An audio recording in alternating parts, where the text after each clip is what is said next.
महेन्द्र पुलको यो ट्राफिक लाइटको स्थिति, पोखराको स्थिति भयाब्य छ।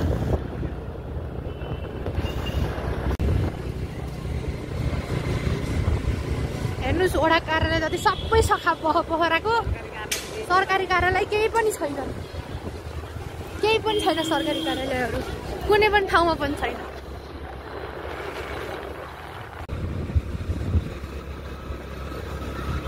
त्यता पनि आगो छ जस्तो छ, के चलाए कुन्नी नि मोटरसाइकलहरू चलाए।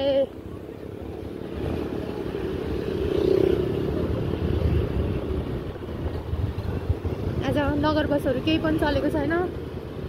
घर जाँदा पनि इन्डियामा जानु परेको छ। एकदमै भयाब्य छ स्थिति। आगोको मुस्लो के हो यस्तो, के हो यस्तो, के भइरहेछ? Oh my God.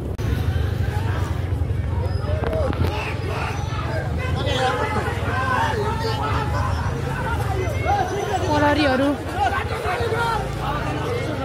अघि पोखरामा एक युवालाई गोली लागेको भएर